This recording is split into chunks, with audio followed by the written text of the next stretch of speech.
It is Miss Higgins here, bringing you your rewind lesson today. We're going to be doing a bit of division. This is going to help us later in the week on Thursday and Friday when we are doing our problem solving using the 4 operations. Okay, so there's lots of times when division is going to help us. Sometimes it might be if you have an amount and you're asked to share that amount between 2 people or more, might be 3 people. Sometimes it might be if you are given a total amount and you've got to work out what the amount of X is. Sometimes you might be given a total amount and you might be splitting it up into more parts. You might be working out what 1/4 of that amount is. Okay, and for all these problems, we're going to be using our division skills to help. So we're going to start nice and simple by reminding ourselves how we divide by a multiple of 10. So if we're divided by 10, 100 or 1,000 or higher, if we go higher, we can use our place value grid to help us to do this. So it's nice and simple. Say, for example, my question was 282 divided by 10. I'm dividing by 10, so I'm moving to the right, and I'm dividing by 10, which has got 1 0, which tells me I'm moving 1 place. So I'm going to put my number in, 282, and I'm going to move my number 1 place to the right. So I'm going to move my 2, my 8, and my 2. So my answer would be, not forgetting to add my decimal point back in because I'm into my 10ths column, 28.2. This time I'm going to divide by 100.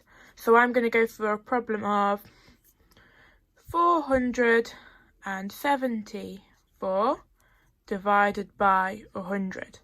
I want you to pause the video now and apply those same rules and see if you can divide 474 by 100. Lovely, so hopefully we start by putting it into our place value grid. 4 in the hundreds, 7 in the tens, 4 in the ones. I'm dividing by 100, which has 2 zeros, so I know that I'm moving 2 places to the right. So moving my 4 2 places, 1, 2, my 7, and my 4. Not forgetting to add my decimal point back in. I'm left with 4.74. One more then. So this time I'm dividing by 1,000. So have a go. Can you divide by 1,000 using our place value grid? And let's have a look at this together. So I'm going to start off by putting my number into the place value grid. 6 in the thousands, 8 in the hundreds, 0 in the tens, and 2 in the ones. I'm dividing by 1,000, which tells me that I need to move 3 places to the right. So I'm going to move my 6 3 places, 1, 2, 3. My 8, 1, 2, 3. My 0, 1, 2, 3. And my 2. Not forgetting to add my decimal point back in. I'm left with 6.802. Well done if you got that all right. Lovely. Now we're going to have a look at division in numbers that dividing by numbers that aren't multiples of 10. So these are a bit more tricky to do in our brains, and usually we need to use a mathematical method to help us. Okay, so have a little think. Which method are we probably going to use for division? Lovely. Hopefully we remembered that if we are dividing and we can't do it in our brains and it's not a multiple of 10, we are probably going to use our bus stop method. So we're going to put the number that we're dividing by on the outside, the number that we are dividing on the inside. Okay, and we're going to use this method to help us to divide. So we're going to take our 4 and we're going to write our 4 times tables to start off because this is going to help us. So 4, 8, 12, 16, 20, 24, 28. I'm going to pause there. I can add more on if I need to. So first off, looking at my number, how many times does 4 go into 5? Well, I can see it goes in 1 time, but I'm going to have a remainder. So counting up from 4 to 5, 4, 5.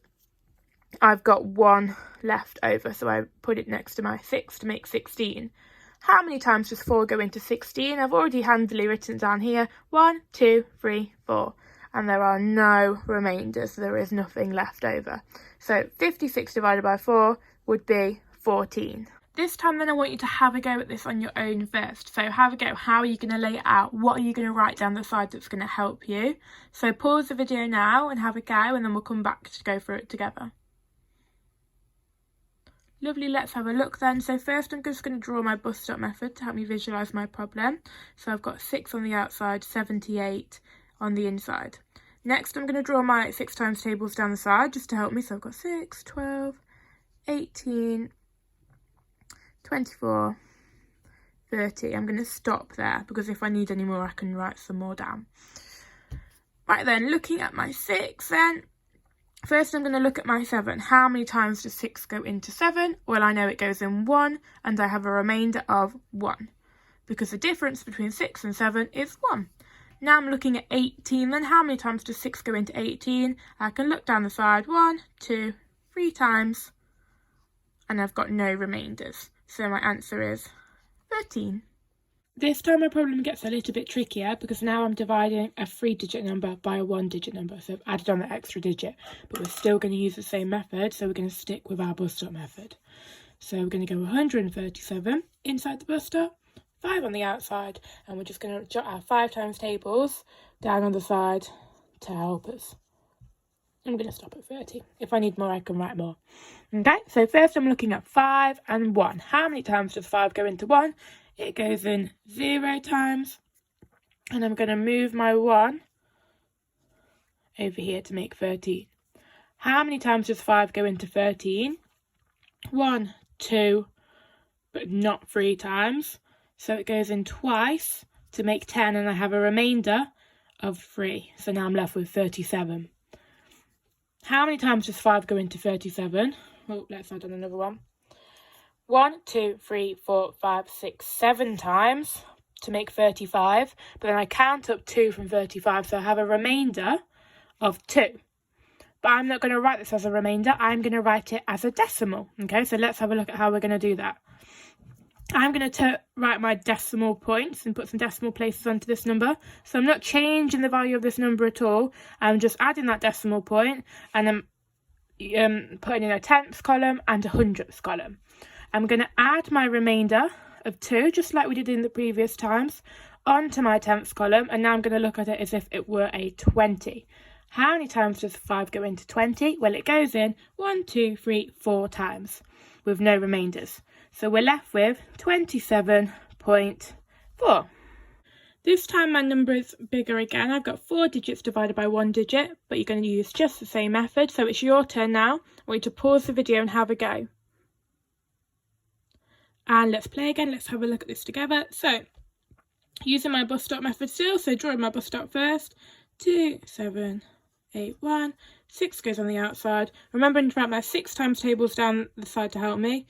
6, 12, 18, 24, 30, 36, 42, 48. Okay, and we're going to pause there for now. If we need some more, we can write some more on.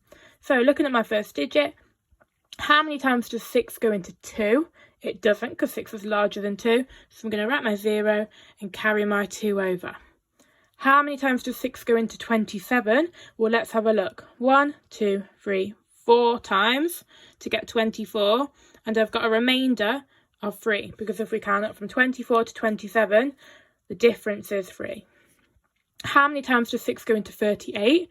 Let's count again. 1, 2, 3, 4, 5, 6 to get to 36. And I'm left with a remainder of 2. How many times does 6 go into 21? 1, 2, 3 with a remainder of 3. Okay, so I could represent it like that, but we're not going to because we're year 6. We're going to represent it as a decimal.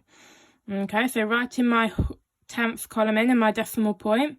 Okay, let's have a look. So this time, I've renamed my 3 to make 30. How many times does 6 go into 30? Well, it goes in 1, 2, 3, 4, 5 times with no remainders. So I'm left with 463.5. That's everything for today, year 6. I hope that was a useful rewind back to our division topic. I have set you some Heggerty to be having a go at, so it is number 22, short division, and I will see you tomorrow.